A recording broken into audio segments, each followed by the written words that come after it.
If you're looking for the coziest soup around, it's this creamy vegetable soup with dumplings. It's full of herbs, it's creamy, it's loaded with vegetables. Trust me, nobody's gonna miss the meat in this recipe. Let's get started. All right, we're gonna start with our flour. Fluff it up, scoop it in, light and airy. Scrape it off. Okay. And then our baking powder to keep it light and fluffy. Some fine salt. I like a few turns of freshly ground black pepper and a tablespoon of dried parsley. This adds such a good flavor to the dumplings without being overpowering for the rest of the soup. So we'll mix together these dry ingredients. This just ensures they're all combined. So the butter, just like making biscuits, you want it to be cold so that steam, once it cooks and evaporates, really lifts up these dumplings. So we're gonna cube 4 tablespoons. And I'm gonna use a dough blender to press it into the flour until small pieces form. You could also do this in a food processor if you want to save some time or an arm workout.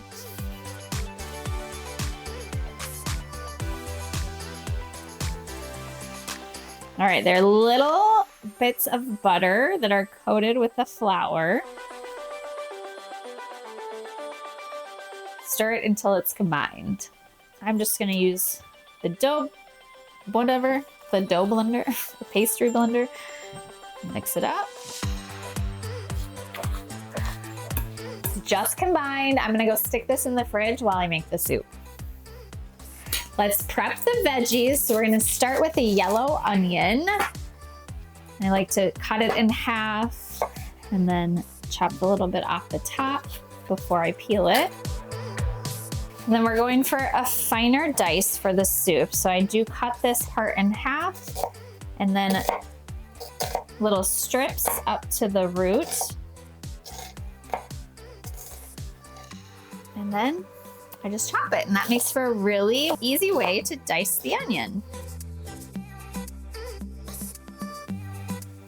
All right, now our carrots and celery. We'll start with the carrots, chop off those ends. And then, because this one's really thin, I'm just gonna start with rounds for this beginning guy. And then I'll go ahead and dice the rest. The most important thing is just that it's pretty much even in size so that they cook at the same rate. Similar for the celery, cut off the ends, and then I'm gonna cut it in half just to make it manageable, and down the middle, and then we'll dice it.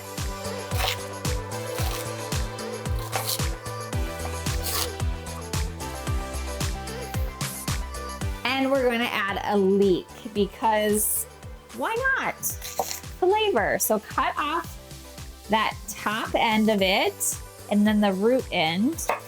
And leeks can be really sandy in between all of those layers.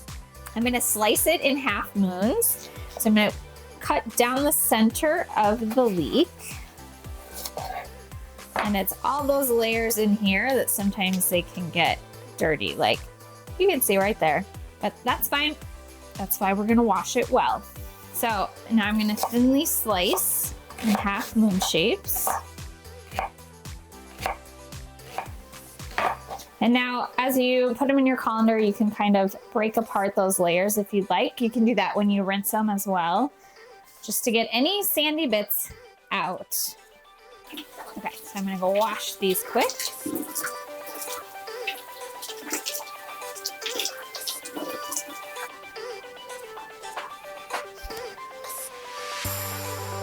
And for the Yukon Gold potatoes, we're gonna cut them into a smaller dice. Again, similar to the carrots, how you do that is gonna depend on the size. So I have pretty small potatoes here. So what I'm gonna do is cut it in half, and then each half I'm gonna cut And then I'm gonna make about 3 slices. So a little dice here. And the last thing I wanna prep is the garlic. And you know I love my garlic press. Okay, let's go saute these up. The butter is melted, so we're gonna add the mirepoix plus the leeks. And of course, a generous pinch of salt to get them started. Get them all nice and coated with that butter. And then we'll let them saute down. And you really wanna make sure you let them saute because that's where a lot of the flavorful base is going to come from.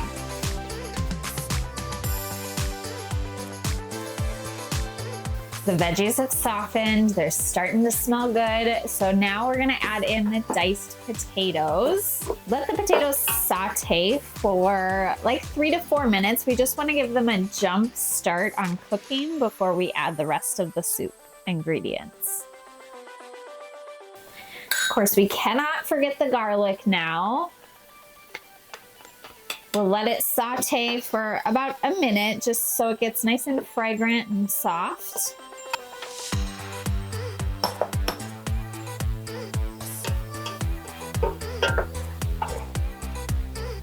Now we'll add the fresh herbs. We've got thyme and rosemary here that I've chopped up.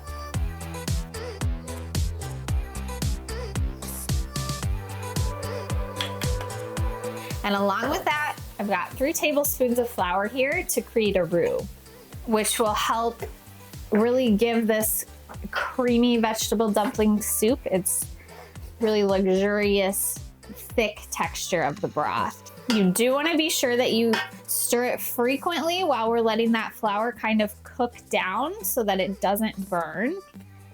And then we'll add in the vegetable stock.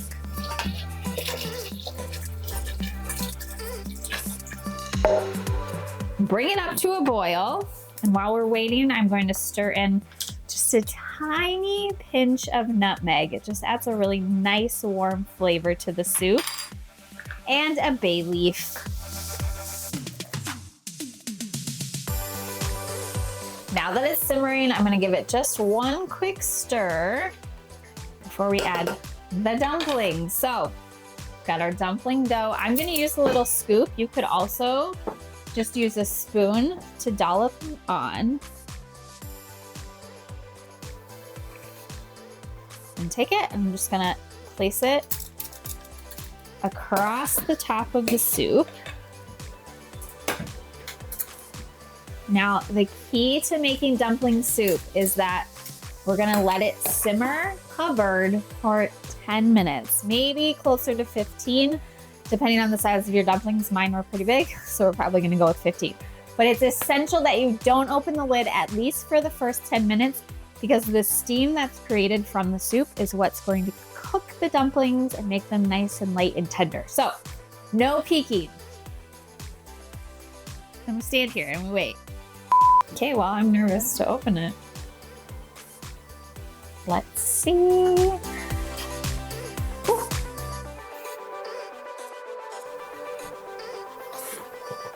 The final touches is we're gonna add some room temperature half and half. If you've noticed, it's been sitting out since I started the recipe, so it won't shock the soup, or the soup won't shock it.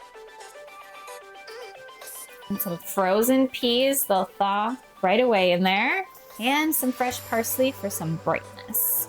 Now gently stir it in around these dumplings. Oh, and I almost forgot. Remove the bay leaf. All right, it smells so good. Let's stick it.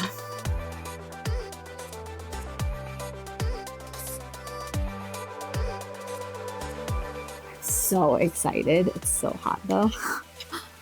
Okay, I gotta get the dumpling, a little bit of everything here. Okay.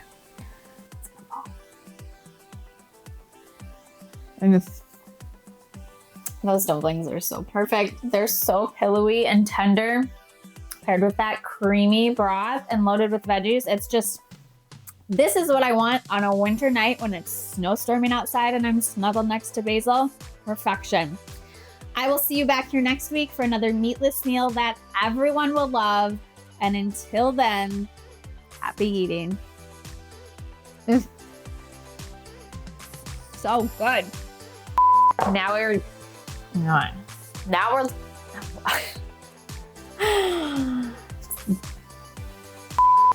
is it gonna be weird now that I have a colander? I'll pull it out. I'll be like a magician. Good job, you did it again, Becca.